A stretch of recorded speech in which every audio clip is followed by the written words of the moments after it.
what happens between. Tell me when you laugh.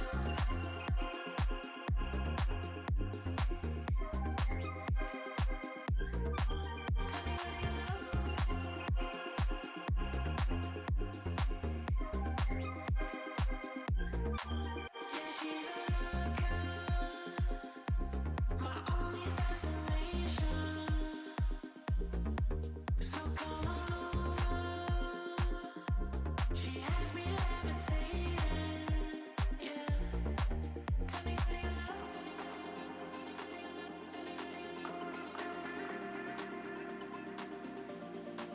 Tell me when you laugh.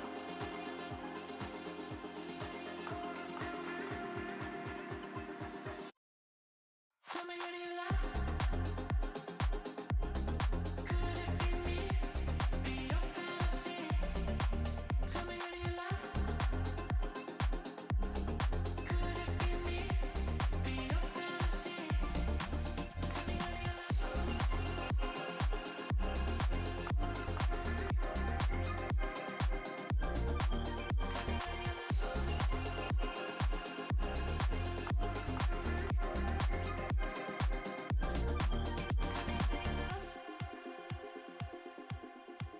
We're undercovers,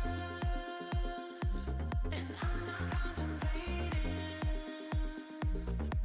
So are we lovers? The question you're evading. Yeah. Tell me when you laugh.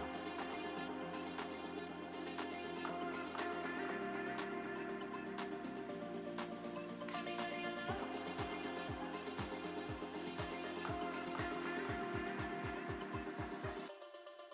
Tell me when you laugh. Could it be me? Be your fantasy. Tell me when you laugh. Could it be me? Be your fantasy. Tell me when you laugh.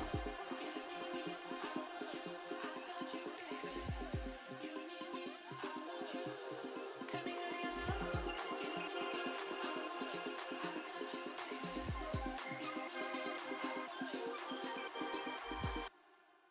Tell me when you laugh.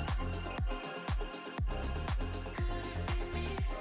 Be your fantasy. Tell me when you laugh.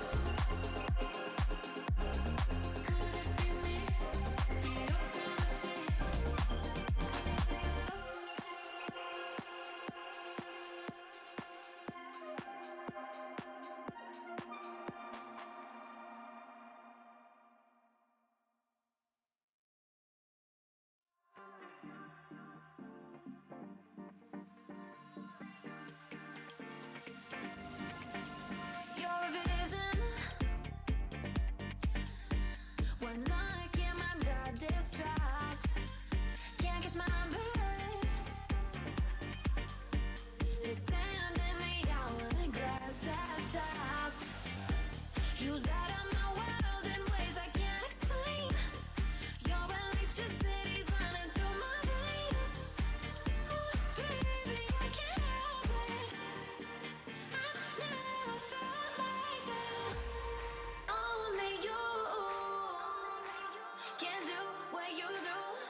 Firing shots, high caliber round. If you know what's best, then you better get down.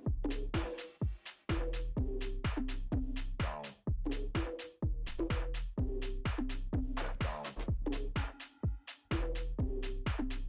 Down. Better get down. Down. Get down. I wanna see you get to the ground. You're being held up by the UK sound. Firing shots, high caliber round. High caliber round. Then you better get down. High caliber round. Then you better get down.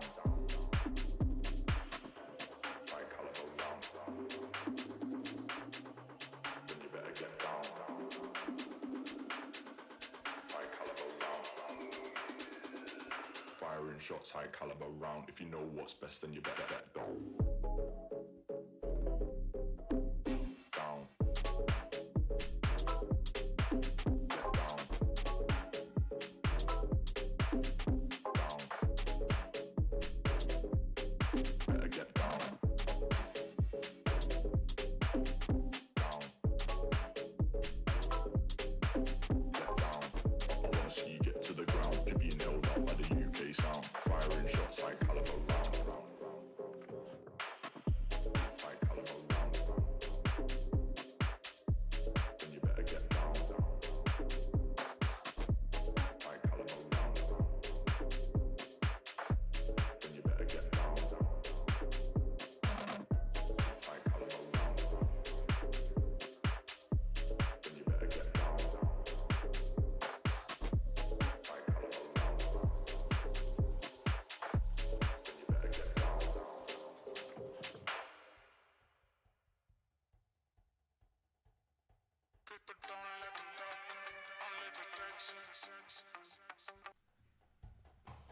November 16th is the last time you've seen any faces here from Division 1, but we're finally back with more action starting off our second split. And it's Dallas and I all over again, and it's the same teams all over again from our grand finals. We end off the first split, and we start off the second split with a bang. My name's Infernos, joined here by Mick, aka Dallas. We're super excited to get this one underway, aren't we, as always, though, Dallas? I mean, most definitely. I mean, obviously a new semester here for the likes of Division 1 and even more so. Starting off with the exact same matchup that we finished things off with last semester. So, obviously, when we talk about litmus tests, when we like to look at comparisons, this is as close as it's going to get because your mind better be fresh on it. Yeah, and the big thing that we had a talking point over when we were discussing, storyboarding for this, what we were expecting to see was what was the difference going to be between a best of 3 and a best of 5. Now, remember, we throw it back here. St. Clair started off 2-0 in that grand final. They swept through the first two maps, but then a sweep literally occurred on map 3, bind in a 13-0 fashion in Maryville's favor, and then they took those last two maps with a little bit of trouble on that final map on Sunset, which is no longer in our pool, but it was not as hard as it could have been, and it allowed for Maryville essentially to buy their way back in off of just performing the way we were expecting them to in the way that they didn't play in those first two maps. So now that it's just those 3 maps, 2 maps, and it's over if you win those 2. So St. Clair, if they're hoping to start off as strong as they did in that grand finals, well, they're going to have to perform that well. And there's a lot of questions for rosters for both of these teams, as both of them did make some changes. They brought in some substitute players. They've taken some players down to their substitute rosters. They've kind of thrown things here and there. And I think that's going to really reflect what the stats we were seeing across from us, how close that was in the first place, and how maybe that widens with how much time they've had to get comfortable with this roster. Right. I mean, the rosters are obviously going to be one thing in their own rights, but even more so, the map selection is going to be a little bit different as well. I mean, seeing how things are going here, and even more so, funny enough, that new gun coming into play. Yeah. So, I mean, there's a lot of variables here being tossed inside the pile of Valor, and even then still with that rework being underway as well for Breeze. I mean, Riot likes to keep things fresh. They like to go ahead and keep things kind of stirring the pot over and over again. So these players, we get to see guys who are just good overall compared to people who are just great within the side of a meta. And, well, we have plenty of people in the pro scene like that, but here in Division 1, I mean, collegiate is a different game. You're still getting paid, and it's going to be a little bit awkward if you're still roaming around the campus, but you're not on the esports team anymore. So you got to make sure you're really keeping yourself up to date on everything. All right, so let's go ahead and touch up on Maryville just a little bit here, and we'll throw up like a little highlight moments from that grand finals just the same. This is a team that has been at the best of the best for a long time in collegiate. I mean, they're playing in the Tier 2 scene in VCL. They've been signed to, I believe, Energy Academy, so they have a really highly accoladed roster. They just took down M80 as well just like 4 days ago, and you're going to see, if you go ahead and look at that VLR page, you're going to see a lot of comparisons that will move over very well here to this one. To give a little bit of a spoiler for that one, you'll see our map bands here in a moment, but this is a team that has made a slight adjustment. They brought in Sean Dex now. Wildfire is officially out. They had tested Screwface, and that's who they had in the grand finals as well, and it was a really good game for them, but overall, it feels like Maryville wanted to step in this new direction with this new player, and it's really panning out for them in the long run right now as we step into what Riot is panning as season 2026 and the new stage, and, you know, Breeze coming in, the new bandit pistol that's taking the slot between the Sheriff and the Ghost, right? Some new changes broadening the horizon for these teams, and it really does feel like Maryville may be in the right direction already, considering they've gotten high-level experience being able to play in VCL like that, right, already so soon. And the question is, has St. Clair been practicing and getting their scrims in just the same with how much real-life experience that Maryville's been able to put together so far?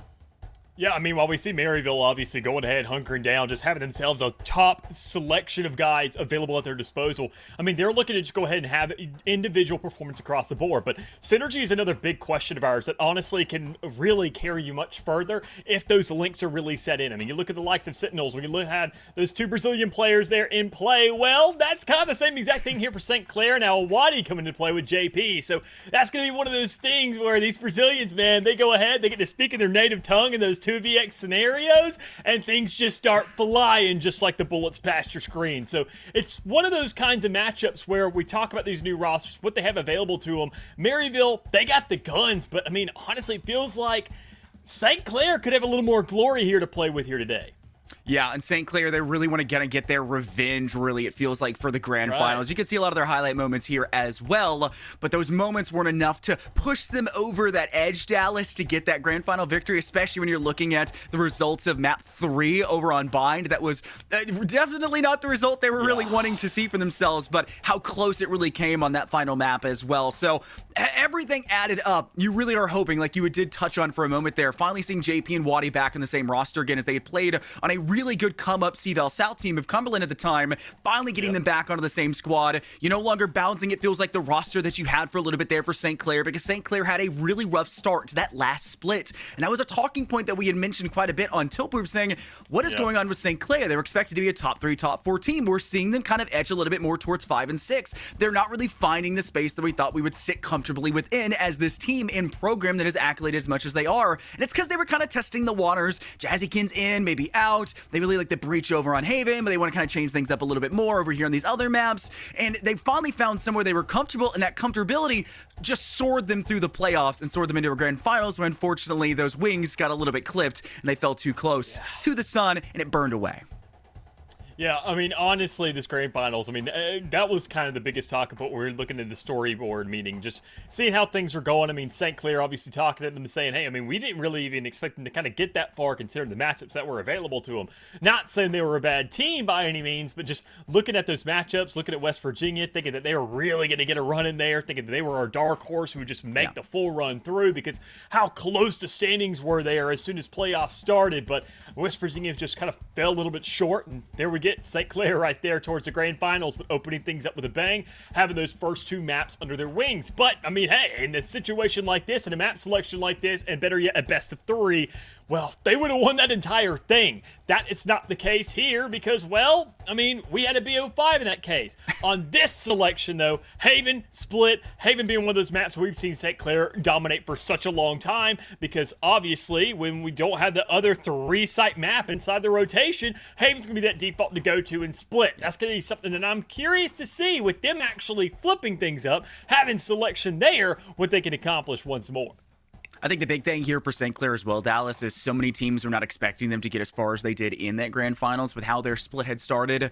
It was always expected to be Maryville and Winthrop, but then Winthrop had to play their, academy team for quite a while there, and then unfortunately put them into the same side of the bracket as Maryville, so it completely disallowed that as an option anyways for the grand finals. St. Clair takes major advantage, topples that West Virginia team that you were talking about, that dark horse roster, and then they showed up big in that grand finals, just barely missing out. So they've done all of this. They got up to the highest points here in Division 1, but they still want to get to the highest point again. And they have to start off with their biggest hurdle in front of them, and that being Maryville. So this is the moment, if you're a St. Clair fan, if you're a St. Clair player for the St. Clair program, to say outright, we did not get there on a fluke. We made it to that grand finals because we deserved that position. We put up a darn good fight against Maryville, and we're going to have to prove that once again. And I think the best way to do that, even if you lose this series, is to get onto Pearl and put up a good show, because Haven and Split are tough maps. Split is one that Maryville have played very recently and did a ridiculously good job on. I don't know if they did any, past prep work. Look in the VLR. They played for that M80 Academy squad.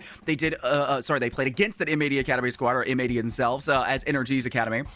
They did really darn good. I mean, you could look at that and say, hey, we can learn from this. There's VODs for it. We could try to really break down what we've been seeing and maybe how we can adjust upon that and try to counter that play. But it's really hard to take a look at something and say, they just took down a professional team, a tier 2 team, and now we're going to play them on that very same map. And we know what happened to us just November 16th, 2 months ago, 2.5 or so months ago, and the way that panned out for us getting to that stage and then unfortunately falling. Right. I mean, it's new beginnings here, new teams, just new ideas, new entire just game plans just really come to the surface now. So it's one of those things where I think, honestly, while the grand finals back then inside the first split was something to obviously reflect on, look for, it's not exactly going to be the biggest kind of hounding point of those. I mean, looking at Maryville, looking at their coaching staff, look at the resources available, they're going to say, hey, guys, don't really worry about that one because, well, they ended up winning it. They just know that they didn't play the game they needed to play for those first couple maps. But you look at St. Clair, they can't really reflect too much on what happened well inside those maps because the game is so different, but even more so just reflect on, hey, how did we start faltering over the course of this longer series? And even more so, what did Bind look like? How did that happen? And, well, honestly, funny enough, they didn't have to concern themselves with that because Maryville went ahead and just threw it out there today. So they're just kind of bringing in these new guys, these new minds, these new guns, these just new rotations of maps and say, hey, it's a completely new game, play it from scratch, and well, with a new season underway, or a new split better yet, I mean, it's the time to really show that maybe we can start again and go flawless from the get-go. All right, so let's touch on maybe those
Go, go, go!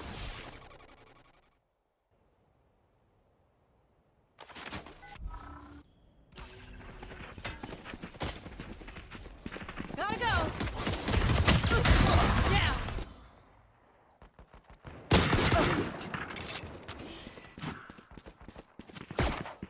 Spike planted.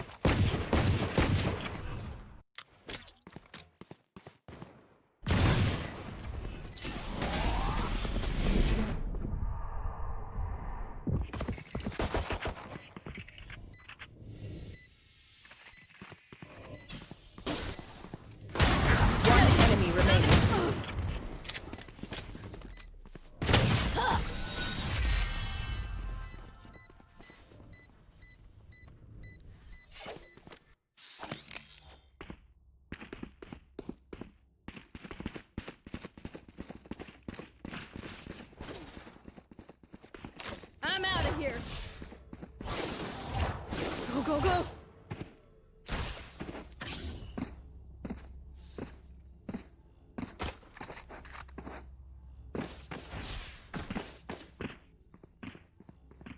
To work with. It's still a little bit awkward to be looking at, but still it has that impact over the long course of things, and well, could give you some money very early on for like Maryville, as we see, to really get rolling.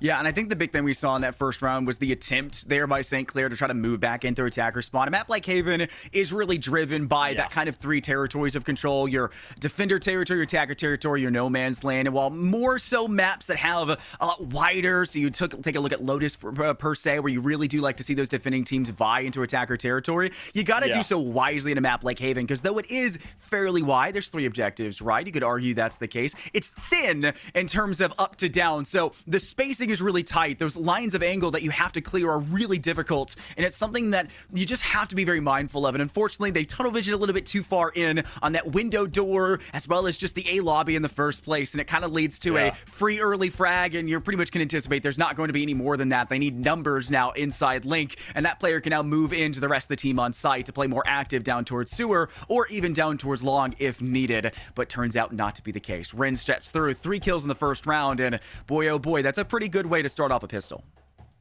Yeah, I mean, that's going to be that thing about the 3 site maps. I mean, obviously, we're only on Haven, and that itch that we saw from teams kind of going ahead and stretching it out a little bit, saying, hey, we're going to go ahead, sprinkle a little bit of movement in the attacker side here, sprinkle some there, and more times than not, looking at these teams from last season, I mean, they just really wanted to go to these 3 site maps over and over again. I mean, obviously, it's more avenues into sites, but once you know what that dedicated push is looking like for the attacker side, it creates more avenues to rotate into the attacker side spawn. But with Lotus not really being there anymore, that's going to be that thing where these teams are feigning for it, because they were loving that thing last split.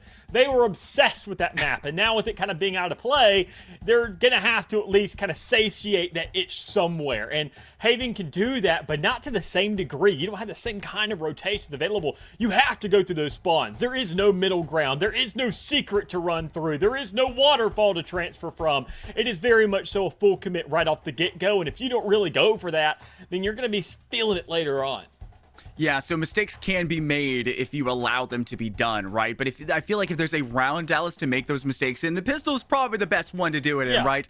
It's a round that doesn't necessarily matter. Yes, you could argue it sets the tone. But at the end of the day, it's just a pistol. You'll go down, 2-1 if they get their expected bonus thereafter, and then you play for the third round after that. So it's just about not letting it get to you mentally and trying to take those little moments and grow on them as quick as you possibly can. And for the sake of St. Clair, they have the players that are very capable of doing so. When we look specifically towards JP and Wadi, they have moments where we talked about it early in last split. We talked when it was JP saying, hey, one of the best win conditions to take down the St. Clair roster is to really target down JP. You will disallow this player to really play comfortable. If you disallow them to play around their utility and to play with their team, the team really starts to kind of crumble, because it feels like they're missing this really important player that they were specifically scouted for this reason for, right? So we saw the adjustment by St. Clair to disallow that kind of movement and to not allow teams to poke at weak points. And it really elevated St. Clair towards the latter half of that season. Now you have to do the same thing with Wadi, who has already had that experience alongside JP. And it feels like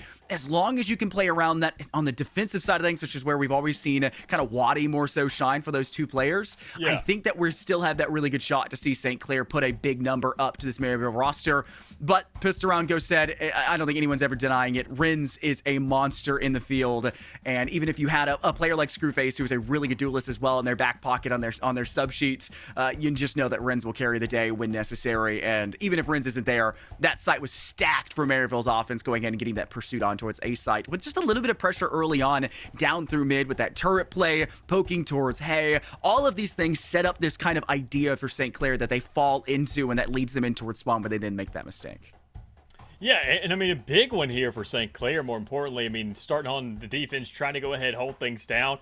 And we saw it more importantly with the smoke play. That was kind of where a lot of their defense came through from. Spraying through these smokes, creating a lot of chaos, a lot of question around those, and really just kind of slowing things down. And on Lotus, I mean, as I mentioned, I mean, this can be one of those maps brought up a lot because it was just the number one place we saw teams really showing themselves. I mean, there was these kind of choke points very early on. You could really use those because the map was very open right from the get-go. You know that an initiation spot's more times going towards the A site, which is kind of replicated towards Haven a lot, but it's kind of a lot different because you can't just throw a smoke right there where the gate is and where that garage kind of opens up or where that kind of initial box goes into or into sewers. They're still going to flood out. They're still going to have space to use that utility, and they're still going to have those avenues available to them compared to Lotus where you have that pillar right off the get-go. You know that's an easy cross. You know that shot's just going to be landed at least some good damage. So Haven is one of those things where we're kind of swapping things up a lot. We're looking for things. We're looking for players to overexert themselves. We're looking for information to just be handed for free. And while St. Clair, they want to see, obviously, whether that's going to be too much at too little of a time, I think Maryville, if anybody, they're going to slow things down, but just not on this round because they're the kind of guns in their hands. Yep, so here comes that second round for Maryville. Should be a fairly easy one considering the weapons they have. But if you're St. Clair, there's a couple prongs that you're looking to fulfill to consider this round a success, even if the point ultimately goes to Maryville's. To drop a lot of the weapons out of Maryville's hands, 2 to 3 is your margin of error. Anything less, and you will consider it a demonstrable failure, and you cannot allow that to happen. Early Owl Drone out through long, and it's also a battle here for Maryville to play that macro economy of the ult orbs to ensure that they continue to get the advantage, not only in the kill department that gains them the orbs, but also the map control department, and they've even gained down through A-Long as well. Chloric has snuck their way quite deep. The breach is a very big contesting point. That fault line has a lot wider of a range than it used to, and thanks to it, that is a cleanup kill for St. Clair to start off the second round. And Instinct's looking for any stragglers, but knowing the JP's kind of rolling around, wandering through the map, getting picked off by Rins there towards the middle. It gives you that cue to let you know that the rest of the team has cleared out that C site. But what does everything else look like? It's still a lot of question marks, and even then, it's still a stacked teammate. Get up for Instinct there. Having the Outlaw and the Sheriff at hand, you gotta share the spoils, brother. You can't just do that all on your own. And, well, maybe tossing one of those over. There it is. Seth to close out one. It's just him being traded off into 2v2 situation. Maryville, win or loss. I mean, they have hemorrhaged a lot of these weapons. Yeah, you can consider this a moral victory, even if Tillo's not able to find more than one here. He's around the bend, easy execution for Tillo, and Maryville have bled a large count of credits into the hands of St. Clair. And while they don't get to keep those weapons for St. Clair after dropping them, you can live with that victory knowing that you'll have the rifles to continue with in round 3, and it will be a very tough battle for Maryville. So you'll see them kind of go for some secondary choices. You can see already Sean Dex, there it is, the Bandits out, the new pistol. It sits right between that Sheriff and that Ghost, giving these kind of eco rounds, and even those really early rounds, the possibility of having that one-shot headshots and just having something of an eco breaker to kind of stabilize a team maybe when necessary. And we see Maryville being that first team to opt to do so here for the third round, and trying to play early in towards lobby. It's St. Clair with Instinct rushing forward and using the advantage of that Neon to claim space. Going ahead and calling it here, man. It's going to be like every single other gun that kind of gets introduced here. I mean, obviously the Outlaw being the only one, but just a lot of good value. And once teams start buying it on pistol, Riot's going to understand this probably needs to be nerfed because the kind of damage it does for a pistol, for how cheap it is, yeah, that shouldn't be allowed here. The Classic should be the only thing to do that with a right click, and that's if you're that close. But as things go, obviously a retake underway. Maryville has gone ahead and picked off at least one of the players of St. Clair. But a 4vx scenario, they have to go ahead and make sure with the resources still available to them and no smokes on top of that, the information game has to be everything. We talked about Tilla and what he can do, what he has to do. And, well, this is that round where they're put down the middle. You got to flush them out, and they are just not doing that quite yet. And you see these Neon Reload bolts just being consistently used by both sides to stall out that link pressure. JP's got a great position now with the Odin. Sprays down yet another downing Courtyard. But it's an even 2-on-2, and there's still utility in the back pocket of Chloric, and he's using it wisely. There's the spray around the bend. Yep. Not too far behind them is Vondex, and it's a round win for Maryville, who take a position where you're looking at St. Clair. They have weapons all across the board, and Maryville go, yeah, we have a bandit. We got a player that doesn't have anything, but we were able to purchase up something pretty expensive but big for this roster for round 3, and we know which site is arguably going to be the best for this weapon and how close we need to take these fights. Let's let our utility do the talking for us. Let's hit that B site hard. Little bit of early pressure. Watch that flank. Make sure they can't destabilize our current post-plant positioning, and just let St. Clair funnel into our line of sight. And we just call it a loving line of sight because that 7.62 barraging out of that Odin pays dividends for Chloric very late in that round, and very well could do so here again as it looks to be an A-sided rush and an ultimate coming out here for Renz. The overdrive is online. It just zaps down wide, hiding within the smoke. It's a really bad spot to be if you're Tello, but the Sheriff hits the head right. But Cloric has to refrag towards Instinct, and you have a man advantage of your Maryville, and the spike is down, but anything can happen on an A-sided take. Yeah, a little pickup managed there, but I mean, how long is it really going to carry them? Because, quite frankly, you are coming out of a funnel, and that is fish in the barrel for Shondax to go ahead, flush you out, and take a 4th round here to get things rolling. Find yourself a lead and a start that we don't see very often, especially expecting the previous matchup of these two. I mean, 4-0 was something that I was not going to have put in front of me, but quite frankly, I don't get a choice in the matter. It's Maryville who's behind the keyboard and mouse. They're the ones who are behind the steering wheel this entire game. And I think with the weapons in hand, they want to keep that thing going. But St. Clair finally seem to have themselves a little bit of a curveball coming into play here. You're going to notice that so much of this offense and defense for Maryville is going to revolve around the Sova Cloric. And it's just going to be a matter of making sure that their impact can be felt throughout the totality of the round and not just in the latter halves of it. Great connection there onto Seth. Seth gets hit by the second one as well, thanks to being relayed out on the connection for the Hunter's Fury that will refrag the initial loss of life from that operator shot from Instinct. Taylor will pay the price for 1v1ing against Renz inside a window, and will lead to yet another player advantage for Maryville's side as they position themselves quite well for this post plant. Leave your Sova Cloric all the way back inside the lobby. The rest of the team can play up close. Yes, JP strikes true for the first, but they lose out on Wadi. The Brazilian duo is out, and now it's a 1v1. Thanks to the next execution of Giza. JP notes. Cloric down and across the bin, Odin in hand. The peak is there. Did you get it to half? You didn't. Now it's the second throw. No! 4K for JP and Cloric. Almost could have just sat back even further. Was unsure if JP did get that to half at the time, but tries to re-swing for the aggression and pays the price. No 5-0 for Maryville. St. Clair officially on the board. I mean, that's that first shot accuracy coming into play during a matchup like that, and it's just enough for St. Clair to squeak themselves out that first round on the board. But, I mean, it's still a little bit of a, I'd say, a jog to get themselves back to where Maryville's standing currently. But with all these ultimates at their disposal, I mean, I don't think that should be too much of an issue. It's just more so, do we know where Instinct's going to be stationed themselves? Is it going to be a swap up? It's going to go over towards the B side, towards the A. Well, we haven't seen A very much out of really any team, but it's definitely not going to be C, and that's because we have the vision to tell us literally everything. But one thing that's not going to happen, at least off the get-go, is these shots through the wall. It found some damage, but that's just because they had to open it up with the Odin first. We're not going to see these sprays nearly as much as we used to, which I feel like a lot of teams are kind of incentivizing them to go ahead and pop the Odin out. But when they get popped now, Head of Instinct off to find a 5v4 as Maryville want to push things forward, and with only one other player here on site being JP, he was the menace in the last one, but he's going to retreat for this one. Yeah, Wise, the best way to retake this A side is to have players alive to use that utility. They'll use the lockdown as a great way to kind of stall out Maryville, but maybe it will still commit to the plant, even if Giza were to be, you know, connected here with this lockdown, which I think they'll have plenty of time to at least get to a safe spot down below in sewer. It's not the worst case scenario because you still have two players down in long. One good connection to get a good concuss down into long, but that ramp side still has to be contested well by utility. And the way to deny that is with Seth within it on a judge. Odin with the spray, Cloric gets Seth. You can't stick this if you're JP, and Maryville know it. Out through the smoke is Ange, and it's 5 now for Maryville. Kept away from it for one round, but it's seemingly will be the only round for the time being that keeps them away from that scoreline.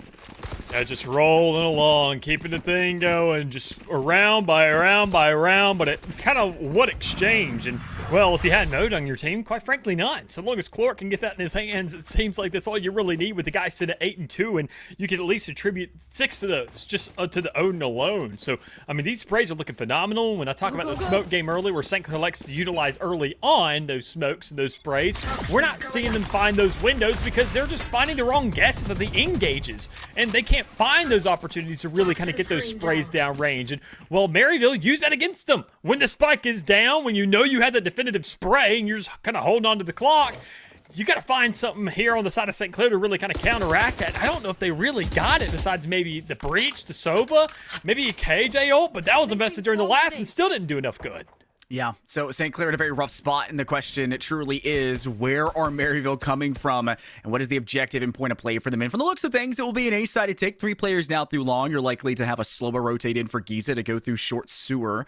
Maybe you try to use From the Shadows late if required to recollect that spike if needed. If the team starts to falter on the A site, maybe go to another if you can force St. Clair to rotate early. But St. Clair have gone for the bit of a hefty gamble towards C and a bit more of a stalwart defense towards B. And Maryville have very wisely chosen the right direction off of pure guesswork, it seems like. And they will hit this A site for free. And it's just a question of how safe do they truly feel when they've seen nothing, their utility has gathered nothing, left. and you really have nothing to work with.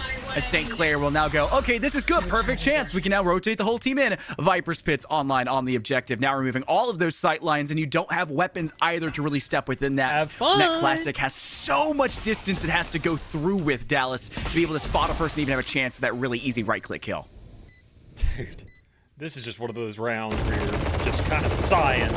Not out of relief, but kind of just, man, what are we going to do? And quite frankly, I think they're going to go for like a last-second kind of hoorah, just throw everything you can at them, see what you can manage. The Sheriff's in hand. I mean, the classics aren't in play. You're holding these borders. You're knocking these players down. The only punishment that St. Clair can manage are the guys that are overexerting, wanting to find these kills, but they're going to hold on to the majority of them because, as you see, Waddy managed to grab a Phantom, but everybody else just understanding this just isn't the one. We go into the next. We go ahead and find ourselves these fresh buys, and with these 4 ultimates online, maybe you can get yourself another one. Find that glorious number 2, but it's still just understandably so difficult when you know that Maryville's already the guaranteed even half by the end of this. Yeah, and this is a team out of Maryville, right, that isn't necessarily this attacking giant. They're good on both sides of the pitch, and St. Clair need to find an answer to make this half recoverable, and they're doing this on the defensive side of things and struggling to find these rounds. Over-aggression isn't necessarily the inherent problem. It's an inability to find the right answer to how Maryville are playing in. There's your use of the From the Shadows. It gets your spike carry into placement, but using a little bit of breach utility, try to force them out, and Waddy with the spray will secure not only that spike carry to be eliminated, but now spike under your claimant control with Instinct moving in to deal with one more. Waddy gets a spray through a smoke. We talked about that Brazilian duo. That's what we knew them for, Dallas, over on Cumberland. We see a little bit of that pizzazz here late in round 8, and JP knocks off one more head. It's Maryville left with just Giza, the MVP, really king of Collegiate as it stands, and they'll have a chance to really make their name known here once again. Off first with Seth. Lock it down. Tillo just around the corner. Giza, they know where he is. It's just a matter of not allowing more than one player to have a free line of sight for 1v1s. And Tillo had assistance behind them, but doesn't necessarily need it. Executes well, and it's that second round they were coveting for St. Clair.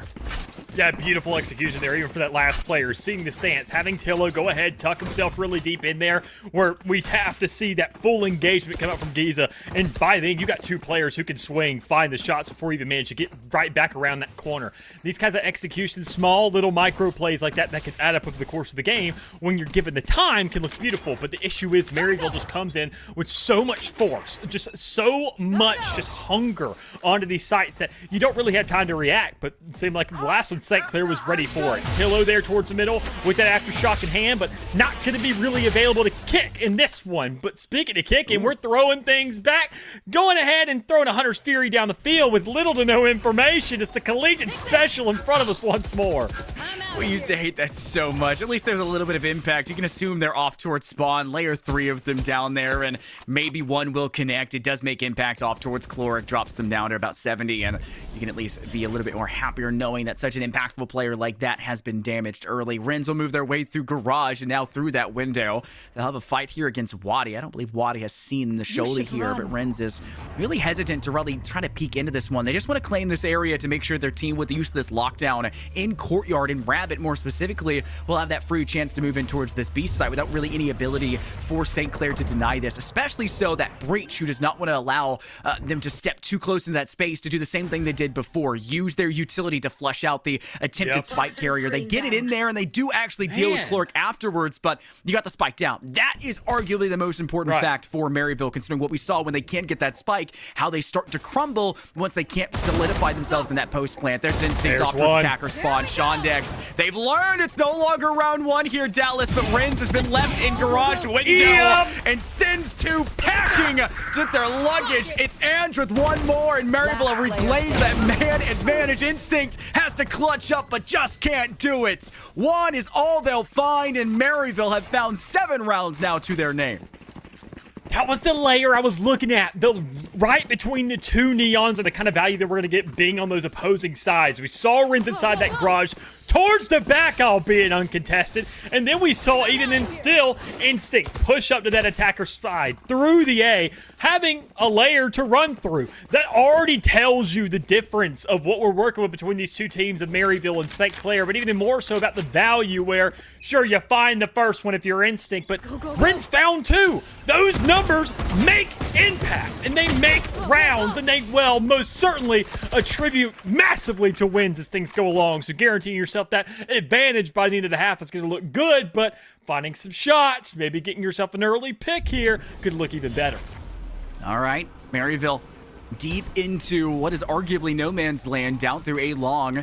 Use the fast lane to quickly move 2 players into space. Renz will be one of them, but it's Giza executing 2 down through short, who are trying to play cheeky within that cubby. And St. Clair, y'all can stay cuddling there, but you're going to have to do so now in the afterlife. It's Maryville with 5 players still standing, a post-plant position down on A. And let's be honest here, if you look at your mini-map here, folks, St. Clair are not moving away from these positions. They realize very early on in this post-plant scenario, this is not a round that is truly doable. And they want to continue to have chances for the few rounds that remain now in this half, just 3 after this.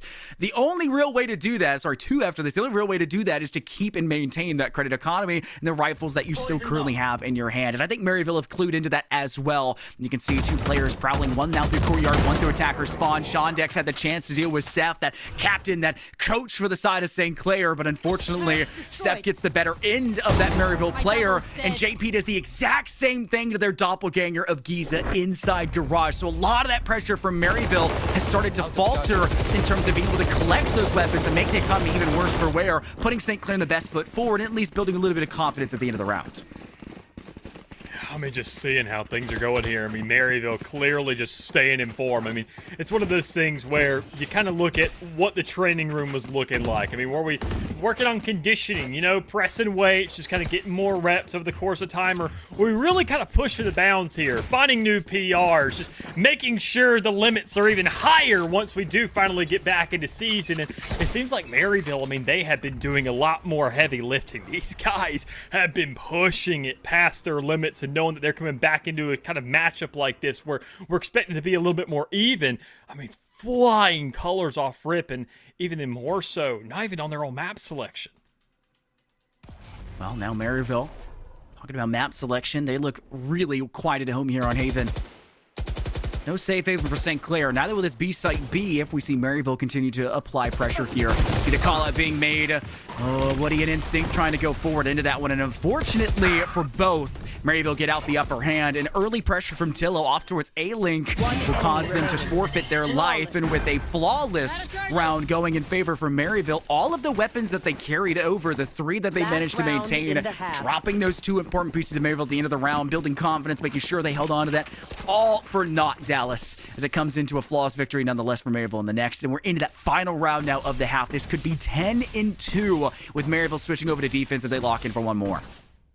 Yeah, that's just going to be a terrible sight line here, obviously, for the likes of St. Clair, but a beautiful one for Maryville on the other end. But when you look at the kind of resources available for St. Clair, clearly around, that's going to be very impactful for them. They wanted to save for the last one. They want to see if they can manage any guns to bring over to kind of give themselves a better shot in the gun department, because clearly utility is just not really there. But Maryville already going ahead, kicking things off, finding themselves beautiful shots over towards the A side, picking off a player. Not a second one, but letting you know that if you ever do end up whining, tucking tail, and going back to spawn, a double down over there may be pretty darn good. There we go.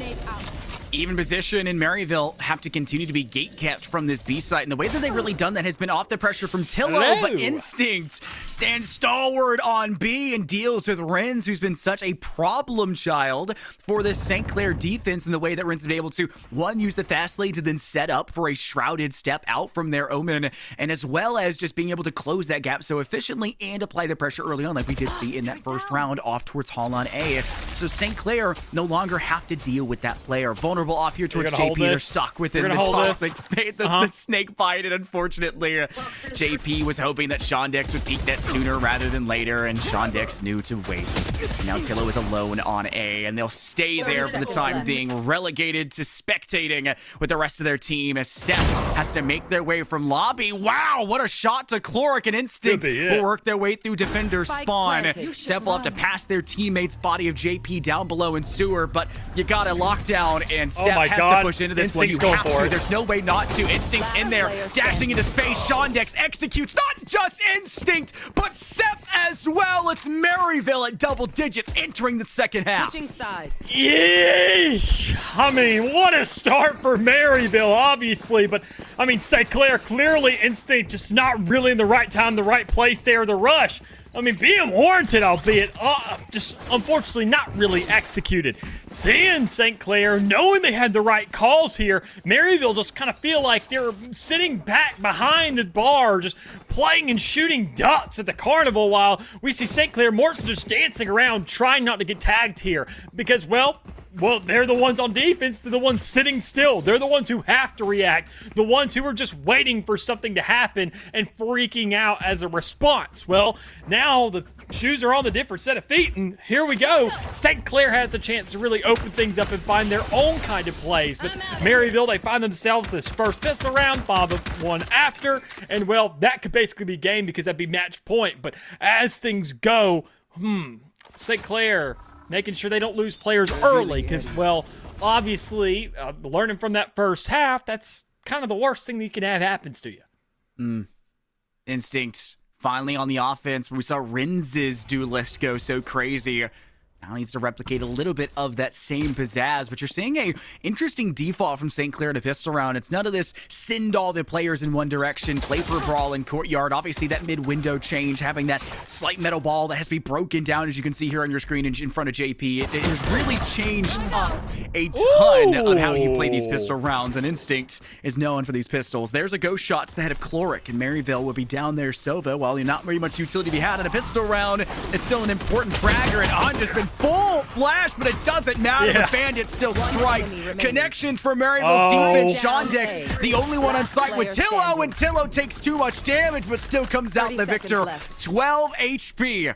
30 seconds of time and a decision that has to be made. Spike can nearly go anywhere, but with the way you're crawling, Tillo will likely still have to kick it into high gear to get to one of these sites, and I think they're aware of that fact. Do they have the time to get to the site they want? It will be a close call. The Giza will be as far away from this as they can possibly be, as they've taken the wrong gamble. It's a C site plant instead of the 1v1 post plant situation begins for St. Clair. Yeah, I mean, good knowledge check there, even for the likes of Tillo, knowing that alarm bot's more than likely going to be towards B because that KJ was stationed back towards that B area inside that connect. But what's the timing looking like? Are you meeting him or are you beating him? And, well, unfortunately, it is a former. And let me tell you what.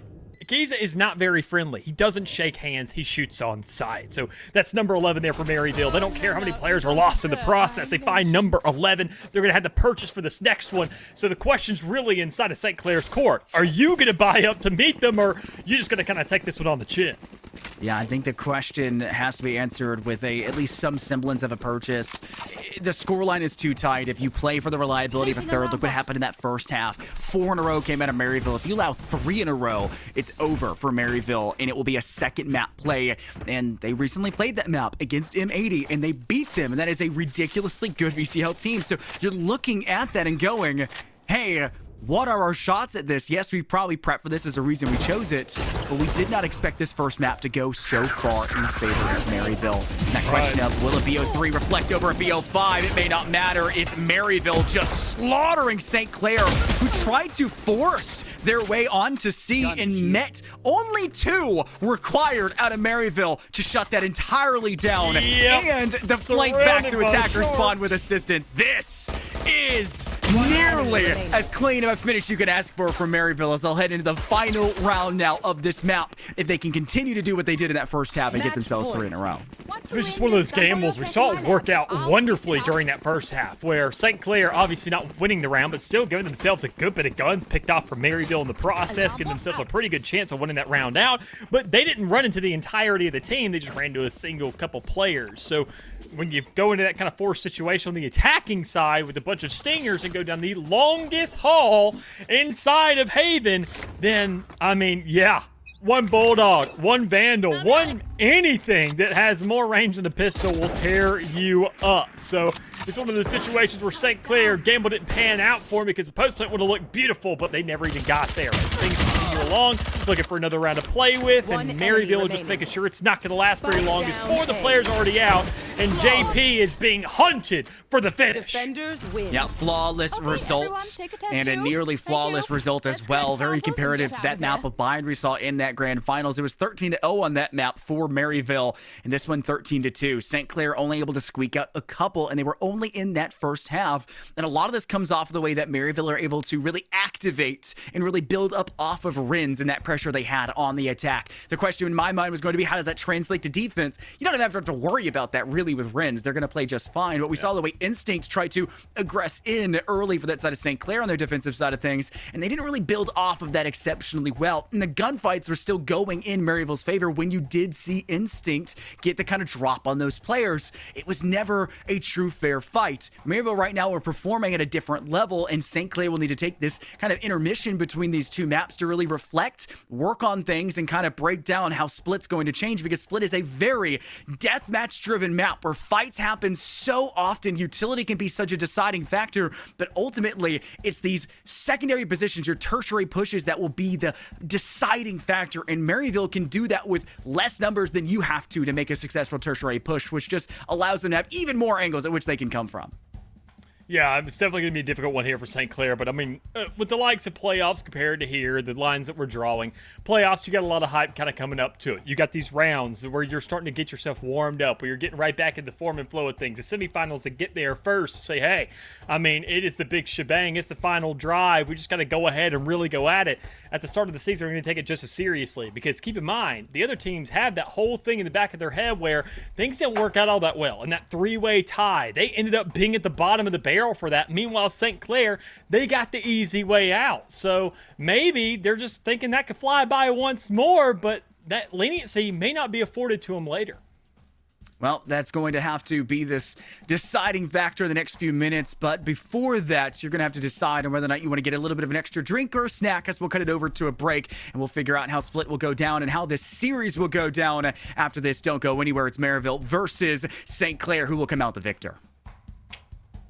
Your learning experience should belong to you. At Maryville University, you choose your own path and forge your own future. Whether you're on the ground, online, or a combination of both, the Maryville experience is centered on you, the learner. As a leader in innovation and technology, we are prepared to take you from learner to earner and back again. Join us as we look to your future together.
Division 1 has kicked off with a ridiculously solid start already, Dallas, but that start has been for the reigning champs of Maryville to come through. And St. Clair, the team that we said had a tumultuous start to Split 1, maybe having the same sort of start here to Split 2. But keep in mind, this is Maryville, the reigning champs, and they've kind of been dealt a bad hand having to face off against the reigning champs for their very first game of this split. Well, I mean, everybody's going to get their turn, so don't you worry, everyone else. Maryville will have a shot and have a match with you, so, I mean, just be thankful it's St. Clair who's going first here. St. Clair, honestly, coming into this thing, I bet they probably had the confidence to be like, hey, not all that big a deal, right? I mean, we've kind of been around this before. We just did it, in the last game of last split, so, I mean, what's it really matter? Well, a lot of things could change. The Bandit had a little bit of a usage there, not really the biggest impact in the world that we were expecting. The wall change on Haven right there towards that middle window, also not too much because, well, there's an Odin constantly in the lobby to go ahead and spray that thing down, but it seems like the new addition of a player into the game, being Shondex, was the biggest difference maker, at least for that so far. That Odin that he constantly had inside of his hand, well, that seemed to be the thing that was kind of really tearing down your defense and your post plants. And on a map like this on Split, not going to be nearly as useful, but still, the looming presence still exists. Yeah, it's almost this kind of sort of player reliability factor it feels like Maryville has always had as a program and as a team. You can always trust that one player will step up, but it's always the question of which player will it be in this game, in this series. And for Maryville, they can hand it off to anybody. It's most of the time it's Giza. They're the MVP king for a reason, but I feel like Shondex had a pretty good bout and was very consistent in a lot of their firefights. Only one time did I call them out for not winning a 1v1 down towards spawn, and that was against Seth on attacker side spawn.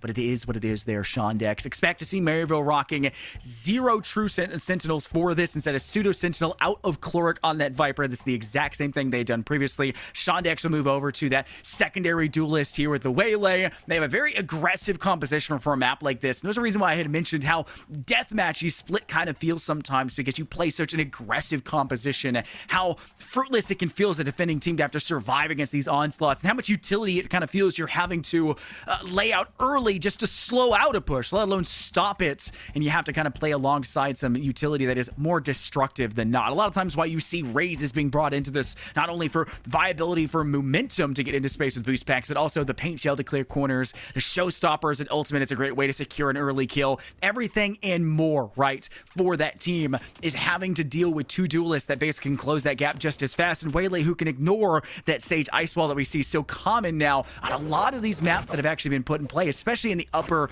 level of collegiate, as we were noticing towards the end of that last semester, especially with Corrode being brought into the pool, and how important that did feel like as an option with that Viper utility as well off towards B.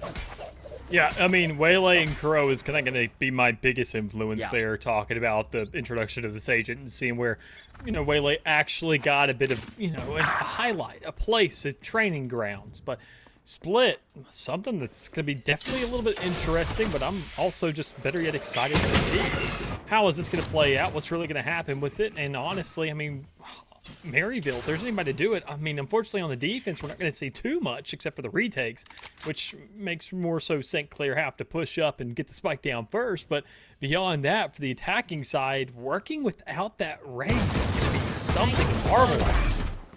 Well, he's at least able to go 1 for 1. Woody gets their refrag back. It's an even 3-on-3 in this pistol round in towards A. You do have one player who wormed their way through alley, or at least his inside tower for the time being, and a Maryville player, that being Chloric, is going to be up above, kind of waiting close by. Maybe Seth clears this well. It'd be a tight angle. Chloric does, in fact, look up there with that bandit. A good control from Renz as well, right next to it. And I mentioned, I'll say it again, how deathmatchy this map can feel. You're seeing bandits as an expensive choice where Riot themselves had said it's making a choice in these pistol rounds between deciding between a utility-focused pistol or a more gun-focused pistol. We're seeing Maryville take that choice, that gamble. They wanted to go guns up, and it pays out. And it paid out very well for them on map 1 just the same, with how that kill differential favored them so heavily. Yeah, I mean, just one of those maps. I mean, we talked about Maryville and more so talked about kind of how they love these scuffles, how they love seeing things get very contested very quickly. St. Clair seems to like to have themselves a bit of a structure, and I mean, their thinking and their mentality and just how they really kind of approach situations is something when they have the time given to them looks amazing. Maryville, I mean, these guys we saw it earlier, they love pressing W, and issue is, when another team does that, they just like reacting to it just as quickly. So, able to see that one player gets picked off right from the get-go. St. Clair, I mean, obviously being down to the weapons, but knowing as a reactionary thing, they're just not really in the spot to get this thing done because Spike is pushed up towards that sewer area. You're looking for anything, but I mean, Clork is giving you nothing. Yeah, you're just playing complete within that smoke, lying in wait, being such a constant threat, a thorn, and then tossing out your own utility in the process. Your Toxic Cloud continuing to still bubble out a lot of that majority of that push. Shondex has been healed back up, and Cloric has one more player to deal with now in alley, and Shondex will rotate in just the same to assist with Giza down through sewer. Cloric will make the call. I spotted him. He's here. Shondex, push on in, my dear. There it is. Closure for Maryville, as they will sacrifice Giza to do so, but it does not truly matter. Round 3 will now come under the books with Maryville doing what they've done now every single half so far in this series. Take the pistol and their bonus thereafter. And they only lost 2 weapons this time, and instead of bleeding the 3 or 4 that they had in the very second round of that first half. And even then, I mean, that doesn't really fare well considering the kind of mold that we've created here for this to, you know, in the matchup. Seeing that Maryville went ahead and won 4 to kick things off in that last match. I mean, that's just not the start. We're seeing the 3-0 start, and we saw that guaranteed on both sides. Obviously, the second one facilitated by St. Clair finding that force, not being on good guns for that last round that concluded that map. But, I mean, still, you don't want to give this third over because then that creates a fourth. You don't want to get that fourth over, obviously, because then it makes things look pretty scary for another one. And Cloric finding the first blood again, just, again, doesn't really set a good precedent for what St. Clair's going to bring to the table, and they got to go heavy to really find anything here. I was a little bit awkward there with the outlaw shots, but may not matter. Great contested here from Giza.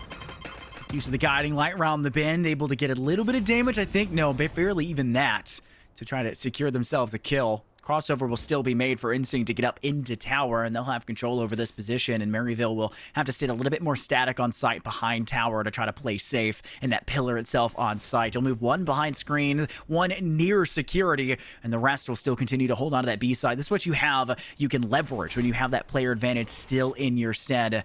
And St. Clair are aware of that fact. They'll move their Sage quickly over as well towards A main. Try to get them into space. Instinct sitting now on the rafters, able to execute Shondex, who just wasn't aware, and now Giza trying to refrag that. Pays the price just the same. What was once a Maryville man advantage has now quickly succumbed towards St. Clair. The 3 players left for Maryville's defense are all coming from the exact same angle.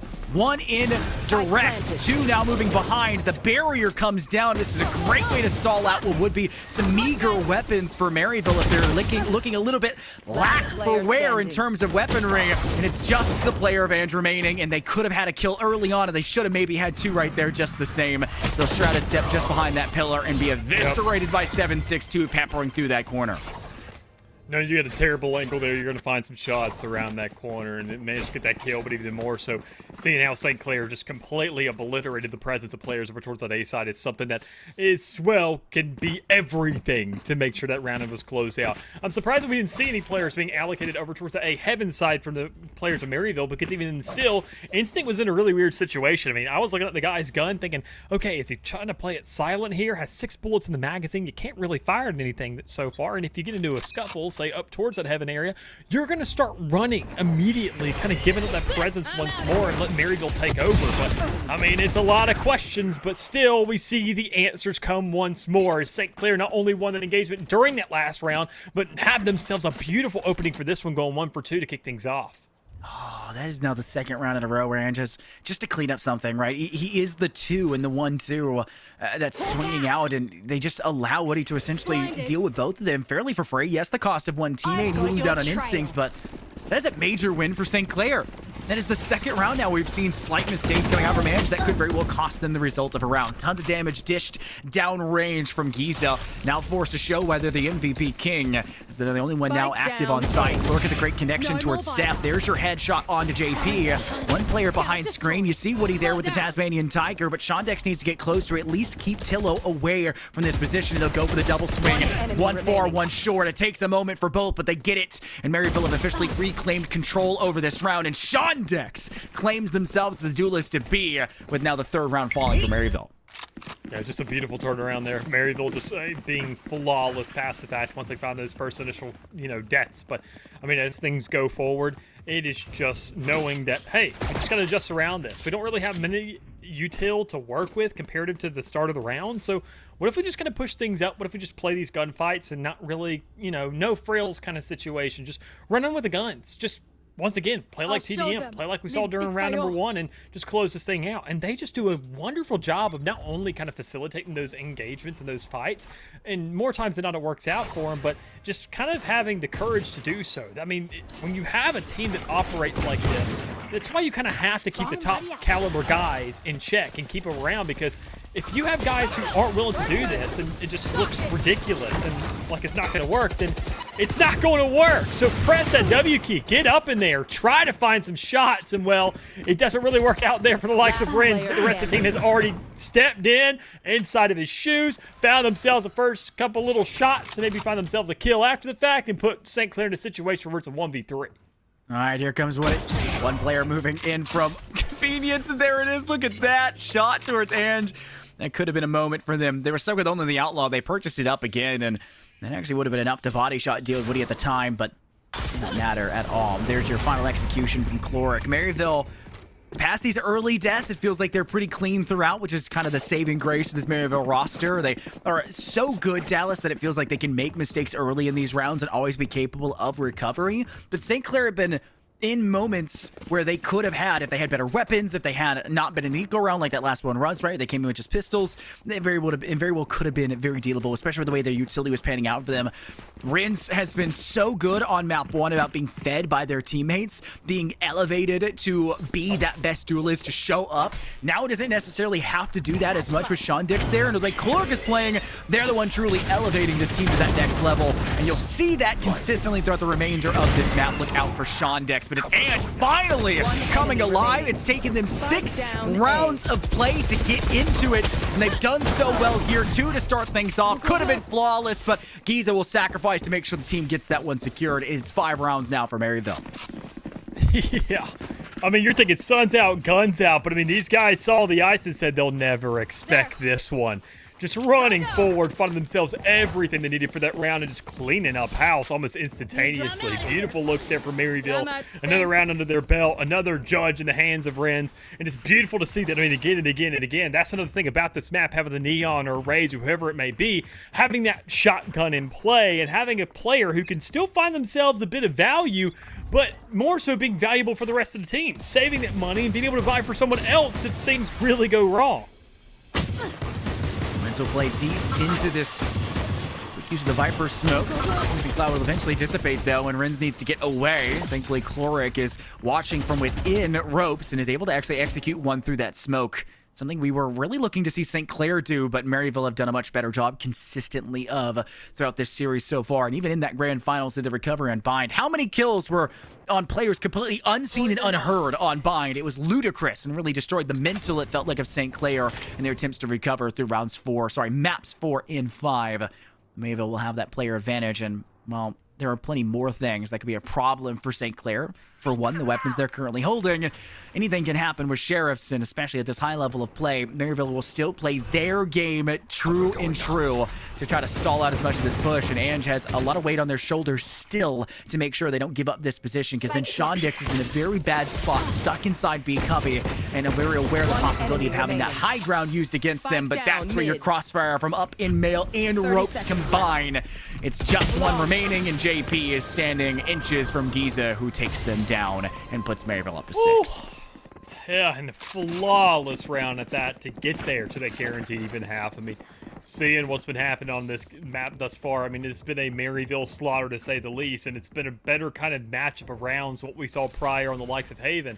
So even though it's Maryville's selection, sure, you're thinking, hey, okay, sure, this should be a little bit more towards their side, but the problem was, how much worse can it get considering what we saw at Haven? Well, they're kind of here to prove us, you know, exactly what they can do once they're on their own selection, once they're on their own turf. And this is them on defense, keep in mind. They're pushing up, they're looking for fights, and when they're on the attacking side, I mean, it could be that whole situation of surprise versus standard. I mean, you're expecting them to push, you're expecting them to come at you, but on this defense, it's been 7 rounds now. You should be expecting this at the point. Yeah. And that's the crazy part is Maryville there's two sides to them, right? One side could say, well, it's working until they make it not work. We just can keep doing this. We're better than them, right? That's the mentality that Maryville has always had. Things are easy until it's not easy. But they also could at any point just be like, we're entirely changing it up and we're going to play a more static defense, and it would work just the same. Maryville are so in depth with themselves that it feels like their strat book is as infinite as it could possibly be. Giza gets that first blood to strike after the resurrection will re-knock down a player. That Sage who brought back that teammate can no longer bring themselves back either. And it'll be a 4 versus 5 once again. There's Renz in the corner, executes one. The second of Instinct is exceptionally low, but this is where your Sky's regrowth comes into play. But it's still Maryville holding on to that player advantage, and a slow pacing from St. Clair. They have to get into tower and get the spike close to sight soon. It's just again and again and again, Renz at least finds one.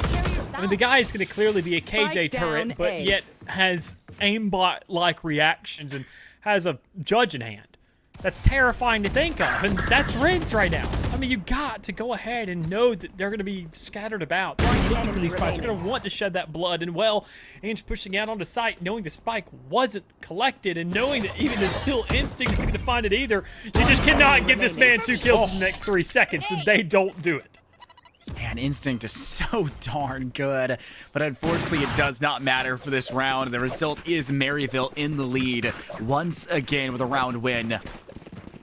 And they're going to continue to hold on to the operator in Shondex's hand. And I think the big thing for them in the way that they're really tearing down St. Clair is predictability for how St. Clair are having to push this. It's fairly static every single time, and this would likely work against most teams in Division 1 and probably most teams in Collegiate, considering just the overall scope of talent pool within the Collegiate space and where St. Clair sits among that. But the issue is it's not working right now against Maryville, and Maryville can adjust to anything you bring to the table and it not really be a problem. And I feel like the big way they're doing that right now is this Waylay, who can take a lick and then immediately get out of dodge. And with the Sky on board, they can just regrowth. You don't need a Sage on top of that. You just get them back up to full HP and they'll peek you once again. And they can double dash in and then do whatever the heck they want to you afterwards, like gain the first blood here in round 9 all over again. Yeah. Just over and over again. I mean, Maryville, they want to look for these scuffles. They want to push up. They want to find a couple shots. And even if it doesn't work, as you mentioned, just back up for the regrowth. But at what point do St. Clair start to get fed up with that? Start to really push the problem? Really bring it to Maryville? Or better yet, commit it to his side. Because we talk about how important this middle of the map is, but Maryville understand that too. That's why they keep holding it. That's why they go for these initial engages here every single time. So what happens once you get on site? Well, now that they've actually managed to acquire through the middle, it could be a perfect little story for them. Great stuns coming through to kick things off, but Maryville just clean house and don't give them anything. Yeah, everyone is sent into the proverbial Shadowlands of slowed fate. The convergent lines come through and the path is just drawn before you.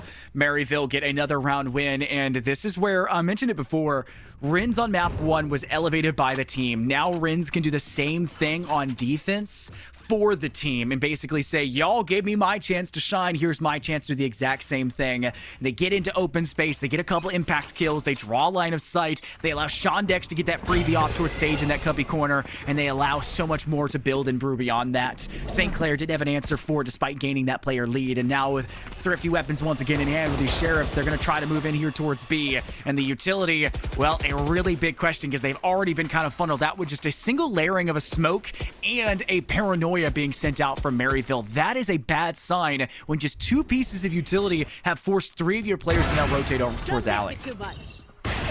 Well, looking for something here, but nothing given. In 1v1 exchange, I mean, we see it here. St. Clair have themselves the middle of the map open for the taking again, but just kind of hesitant for those edges until finally they manage to find that pick with the stinger and say maybe B is the place we go. Do you have any guys pushing up through the middle, wanting to kind of find that surrounding, just overall overwhelming presence that you've been trying to look for that you managed during the last round and, well, faltered with?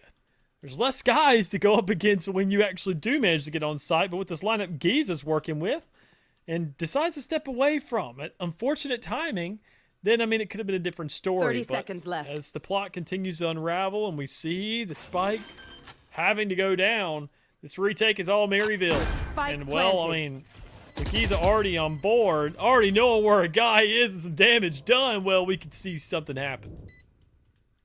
Contention from up above. Giza. Look off towards their right shoulder, but still kicking around. Making sure nobody is flanking from alley. That will at least confirm and assure that. Giza may even go all the way back towards lobby. Be a little bit too slow to do so. Cloric goes for a single peek, and Tilla will make sure that is a price that has to be paid. Giza for the next assurance. Guiding light. Sent quite deep. Ooh.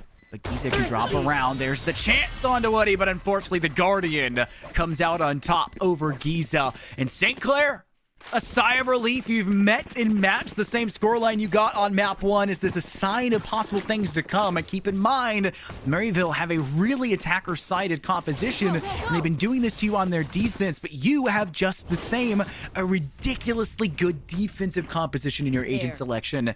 It is still anyone's game, but you have to make this first half recoverable, and this is the way to start doing so. I mean, 4 is all we're really asking for. And in terms of actual historic meaning, I mean, 3 is usually there. But Even 2 for split. Yeah. It's definitely doable. But, I mean, just obviously you're going to have that thought haunting you from what happened during that last game. You don't want to get that over. And even then still, you got to think of Maryville. Think of them getting the first 3. Just already set that as a guarantee. Not for our sake and what we believe, but more so just kind of looking at the record and letting that be a nice little litmus test to say they don't end the game just as fast if we just make them have to play more than 3 rounds of the next half. And, well, I think 4, I think, is reasonable because you hit that 11. You're not sitting at, you know, map points, so it's a little bit less stress off your shoulders. And with 2 ultimates to play with in this one, but 1 less player, I mean, it could be great, but you're going to have to clutch it up a little bit now. I cannot believe Cloric is in this corner. This is there are 2 wolves inside you. This one's stuck in the ice, so you're gonna have a little bit of a waiting game right now for Cloric. There's the judge attempt from Rins, maybe the distance a bit too far. Tilla will unfortunately not be capable of losing their life. It's a good thing for Tilla. Good thing here for St. Clair, but they still don't know that Cloric is here. And once that ice dissipates, Woody accomplishes exactly that by eviscerating the target. That is a player advantage now for St. Clair, and a perfect time to maybe capitalize here towards tower. Waylay of Shondex is just close around the bin. JP has now gained control over here towards main, but Giza is able to execute it. Oh my God. Is uncleared. Hit with the slow. Seth is executed. 9 for Maryville. What a play from the Waylay again that Maryville are relying on and elevating for the second map. Oh, man. Just one of those times, one of those rounds where, I mean, St. Clair had so much time to work with. I mean, it truly felt peace for a minute, but just couldn't really make the positioning play into their favor during the window given. Just so much time. And even then, time and time again, speaking of, they go over towards that B site, and just things don't really work too well for them. But I mean, at this point in the game, not really anything is, quite frankly. I mean, you look at the score lineup, you're just kind of throwing whatever you can out there, just praying something sticks. So, best of luck to you for that, because Woody's able to find the first, Tilla can find another. I mean, it seems like while you can usually find these rounds if you end up putting enough out there, St. Clair seems to be giving this one so far. I don't think there's a more appropriate way to put that. This is the definition of these 2 players just saying, okay, send it. Is the 2 duelists your best player and arguably on map 1 out of Rins, who really pushed the team forward? Now your best player from map 2, Shondex, who's elevated that next stage. It doesn't seem to matter too much for Maryville most of the time. They can be 2 players down and still make a ridiculous recovery, but now the problem is a little bit, I feel, too high, and the Seekers will at least confirm where players are. It'll be a 5-on-1 pursuit to either site, no matter where you head to, and it's just been a little bit inconsistent so far in this first half. And you know, it hasn't been. It's been Cloric who's been ahead of the game. They will let this first player pass. JP will use the Viper's Pit. What? Cloric will still opt not to go for it. And then they'll wait for Wadi. They want to do a Seth as well. They could have had it, though. 2 is good, but now you've got a lot more weights on the shoulder advantage, and the resurrection makes it back to 4. And it's just a one-man army and hopes to outdo basically everything they've done so far and solidify double digits in that 10-2 split that they had just the same on Haven. Tillo will be the first to peek. They'll take a couple licks of damage. JP will swing a little bit interior and stand in the middle. Instinct goes close, and Instinct has the confidence you'd expect of a duelist. Dallas, they go in, they get their kill, and they get St. Clair to 3 at halftime. Switching sides. Dude knows, I mean, there's 4 of us. I'm just going to press W. And I mean, more than likely, if I don't hit the shot, I should. But if I don't, then, I mean, got plenty of backup here to work with. But, I mean, not really a problem here. 93 on the scoreboard. Not too much of a problem, all things considered, of what St. Clair has to look at for a second half. We do see those 3 rounds kind of go in the way of Maryville. You still got plenty more game you could possibly play. And you don't really have to force that second round like we saw during the last half. But, I mean, what's even better for you? You managed to get 1 extra round from what we saw during the last map, so why not get yourself 1 more round right here and show that you actually have a second half to play, more importantly, but less importantly, knowing that, I mean, you at least get to play some more game. Know that, I mean, Maryville is going to be your best opponent all semester long, more than likely, so you want to make sure to get this really good practice in, even if you do end up winning or losing.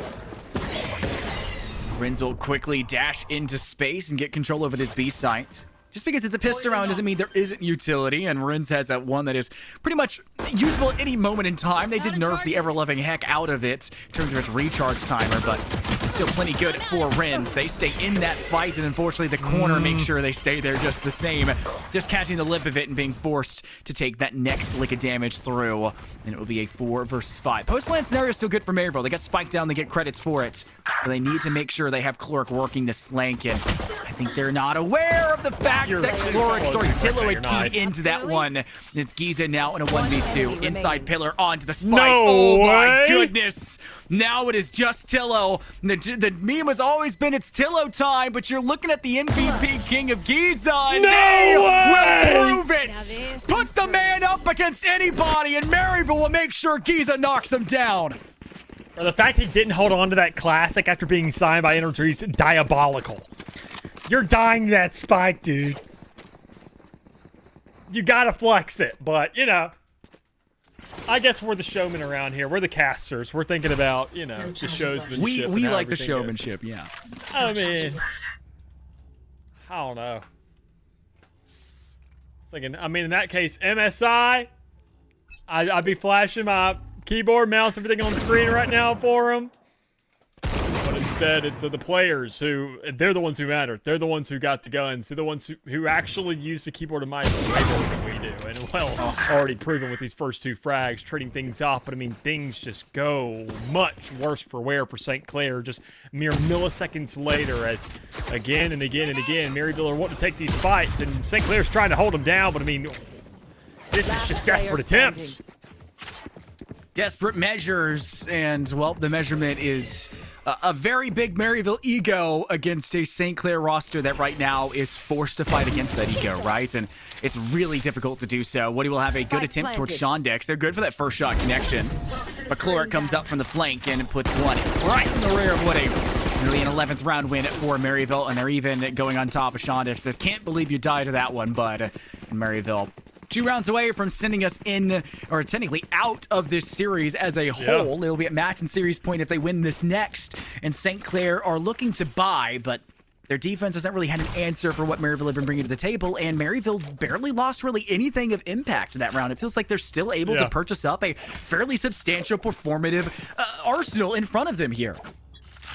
Right. I mean, I think they're always going to be the kind of team to force at least something there. I mean, you saw the Stinger in play. You see the shotgun there as well. I mean, that was because, keep in mind, Shondex the entire, or I mean, Renz, better yet, the entirety of that first half, I mean, just was basically running these aggressive, cheap weapons, so the rest of the team could end up buying if you found these kind of situations where you ended up living and could pass something over, buy something for yourself, or even more so buy for your teammate, should the situation call for it. But if you end up finding a pick like that off the rip, then you don't really worry too much about anything.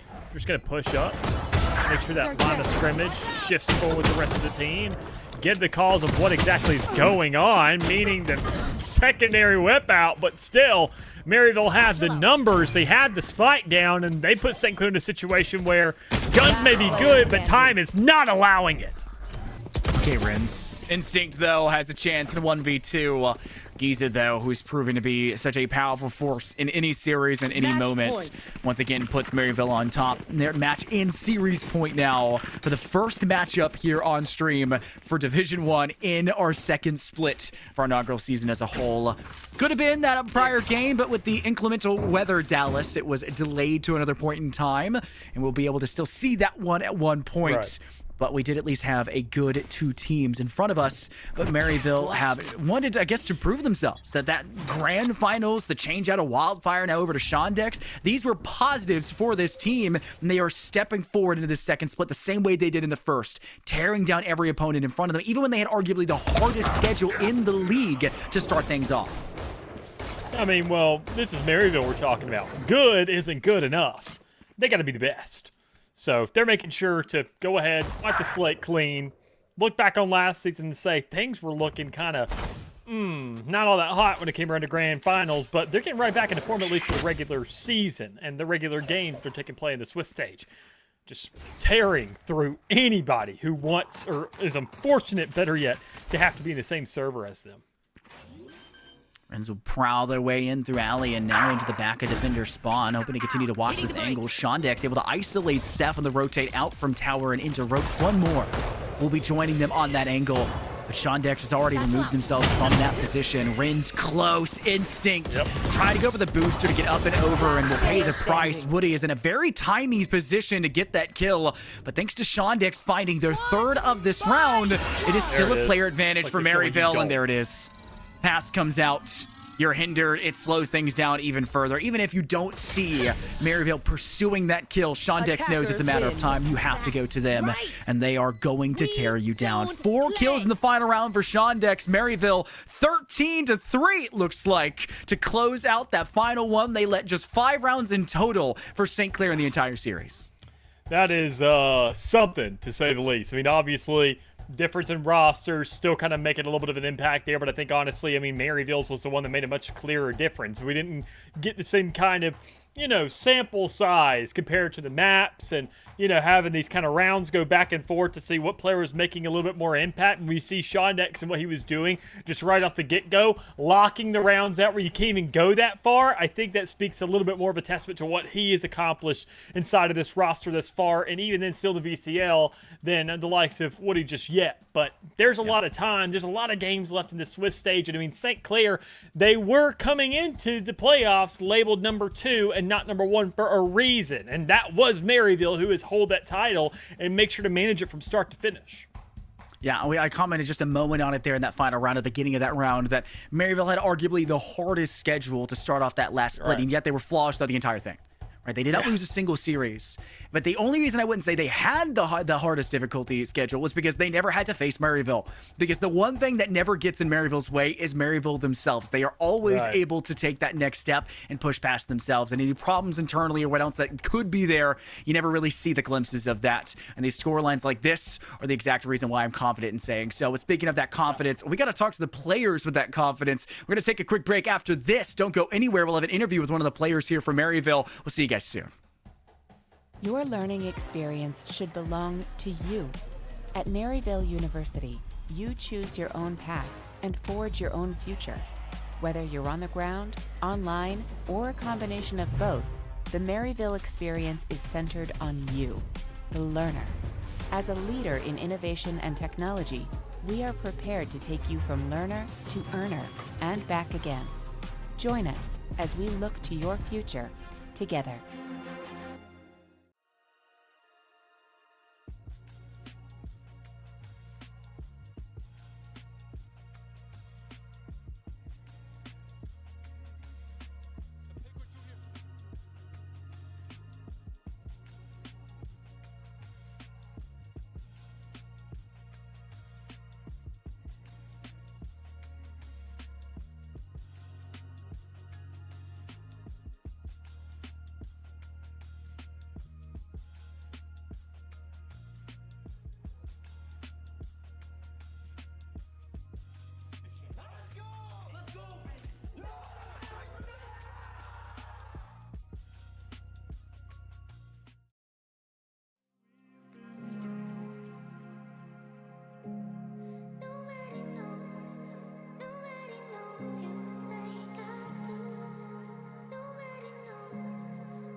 Why does it always seem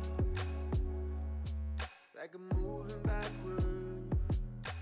Caught up in a dream, everybody's actors. Why does it always seem like people change faces and nothing is real? Oh yeah. And you know I've seen better days. Yeah, you know I've been through some things. Yeah, I've been sending prayers through the roof. Oh, truth. Yeah. Don't need all the answers, just tell me what life is for. One day I'ma wake up with a reaper at the door. Don't need all the answers, just say anything at all. I've been praying for a minute, I've been waiting on your call. Oh, don't need all the answers, just tell me what life is for. One day I'ma wake up with a reaper at the door. Don't need all the answers, just say anything at all. I've been praying for a minute, I've been waiting on your call. Oh, I've been waiting on your call. Oh, yeah. I've been waiting on your call. Oh, I've been waiting on your call. Oh, I've been praying for a minute, I've been waiting on your call. Oh,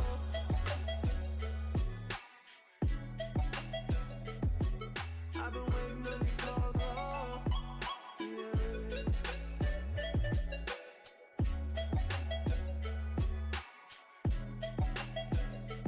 Oh, yeah.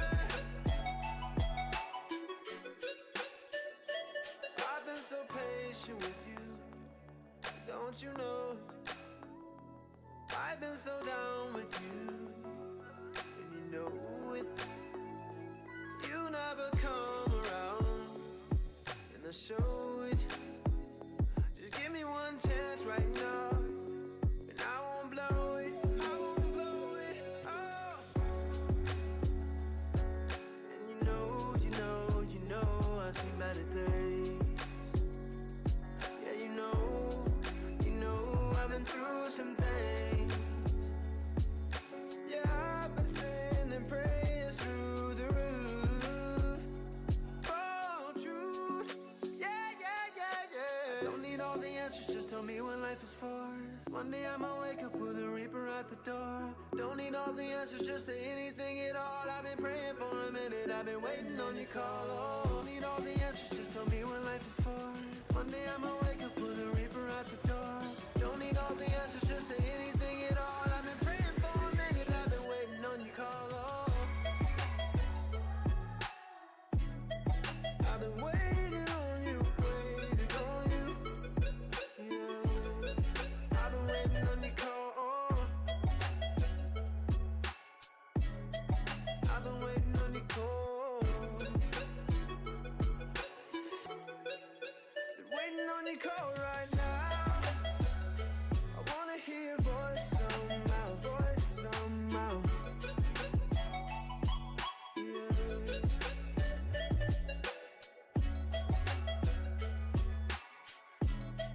I've been waiting on your call. Oh.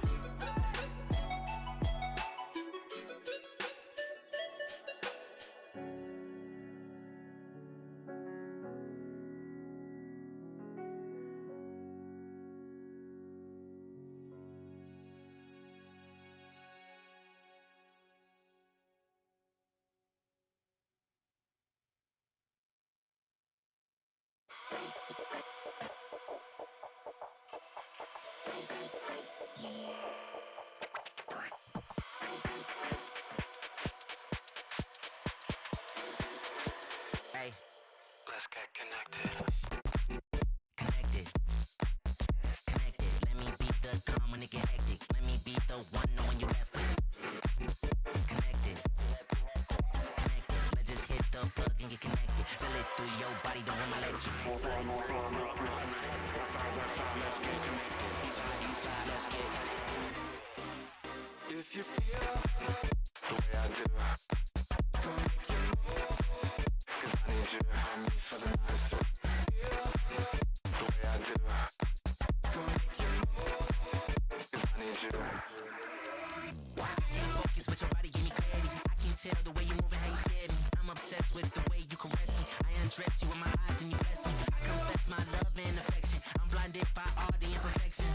recognize the dark in you perfection. Can't wait to make you my selection. One side, let's get connected.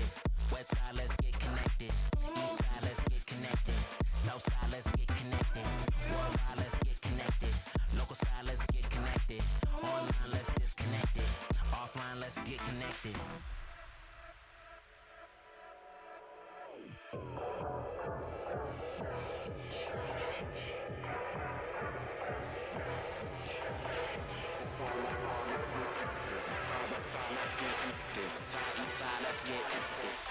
Let's get connected. The way I do. 'Cause I need you to have me for the night too. The way I do. 'Cause I need you to have me too. One side, let's get connected. West side, let's get connected. East side, let's get connected. South side, let's get connected. Worldwide, let's get connected. Local side, let's get connected. Online, let's disconnect it. Offline, let's get connected.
No sé cuándo parar.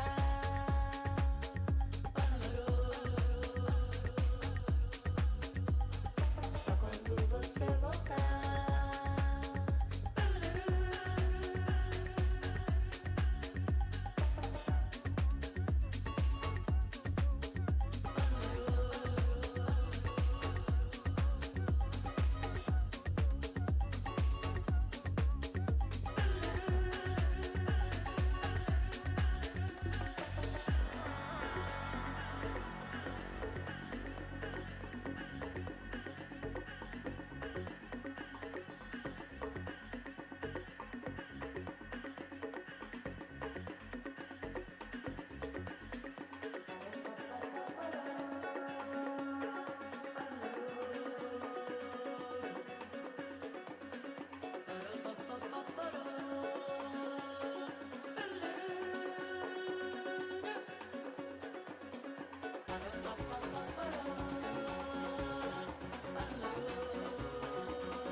Welcome back, everybody. We finally get the interview underway. My name's First, joined here by Mick and a new face. It's Sean Dex into the booth. How are you doing after that victory, Sean Dex?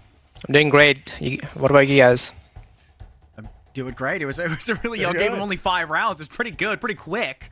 Yeah. But, you know, We enjoy it no matter how fast or short the series is. That's just the way Valorant is. Speaking of, though, this is a bit of a commissioner question. I know this one got asked, but I'd love to still hear the answer on stream. They asked in the break, how do y'all expecting to win that quickly, or are you expecting to win by that much of a margin? Honestly, no. Like we were just having a great day, to be honest. Like shooting better, but like they're like really good players. But today was like better day for us. So yeah. He's PR trained. Dallas, he's PR trained. I'll actually get to the actual questions. Now, you stepping into this team and into this program right now, how has that felt for you on a personal level, being able to step up, not only just with Maryville and to be able to do their collegiate matches, but also, for, Energy Academy and how that's been going for you guys so far? I mean, it's been going great. We just won against MAD in Challengers. We're like looking really great right now. I think we're in a good spot. Looking to make playoffs in collegiate as well. I think we're looking really good. I think we're like one of the best teams right now. Yeah. I mean, obviously, seeing what you guys are up to, knowing that you won during the entirety of it, you weren't a part of the victory, obviously, but I mean, as things go, knowing coming into this season, are you expecting that same kind of pedestal stance, or are you expecting it to kind of be in the same manner what we saw today? Knowing St. Clair had a much closer affair during that last grand final, are you expecting to make that run in the same degree, and better yet, have the same kind of performance what we saw right now? I think it's gonna be like the same. I think we should not stop, but like I'm expecting beat every team that we play. So yeah, I mean yeah. Hey, that's the kind of confidence you need stepping into a big league like Division 1 with the teams that are alongside you guys. But we'll talk a little bit more about the game as a whole there. Map 1 was really dominated by Rins and, Cloric occasionally stepping up. Map 2 was Cloric and then you yourself, Truly. What was really the difference maker? Was it the Waylay pick as a whole? Was the teammates uplifting that Waylay pick? What really drove you to literally drive the blade to the throats there of that St. Clair roster and make that such a huge stat line for you overall for that map? When I play Waylay, I get more freedom. I get to play where I want. Like for example, if I want to play B, I just call to play B on Waylay. I get to fight people. But if I'm playing Viper, I have to play more passive. I don't really get to fight people. So playing Waylay gives me confidence and where I want to fight. All right. Interesting. I mean, because on that first map, it felt like, you say you get to play a little bit more freely. During that first map on Haven, the map feels a little more constrained, and better yet, it sounds like you and your position are also a little bit more restrained. So, kind of looking at Haven and looking at your position, the team, and where you flex when you're not playing that duelist, do you feel like you're in a bit more of a slotted position, or do you still feel like, you had that freedom, that liberty to make those calls? And even then, being new to the team, do you feel like you had that freedom to make those calls and really kind of pitch in where you feel like you want to? Honestly, I don't even know. When I play Viper, I obviously get to call what I want to do as well, but it's different on Waylay. Because on Waylay, if I have a feeling that they go away, I can just get to play A. But on Viper, I just have to be on the same position. Because that's how you just play Viper. You have more freedom on duelist. Yeah, you're constrained. You've got two wolves inside you. One's the Viper that's forced to play by the rules. The second one's the Waylay that you have to unleash. Yeah, you just have more freedom. All right, Sean Dix, it's been an absolute pleasure. I'm going to give you a chance here real fast to step up on a little bit of a pedestal stage here after y'all's victories tonight. If you want to shout out anybody, your family, your friends, your teammates, your program, everything else in between, here's your chance to do so. Shout out to Raincoat. Shout out to Zeki. Shout out to Kelly, Paint. Hold on, let me look at my list. Hold on. Shout out to Practo, Zeke, Bonnie, Alvin, Cindy, CJ, Jerwin, Satellite. Yeah, that's it. All right, well, we got his entire graduating class in here, so I'm glad everyone got to get a little bit of a shout out there. I'm glad you have so many people you're thankful for and you could shout out for, Sean Dix. It's really nice hearing that. Thank you very much for coming into the broadcast. Best of luck to you on your upcoming weeks and as well in your VCL matches y'all have going forward. You guys are doing great things. Thank you.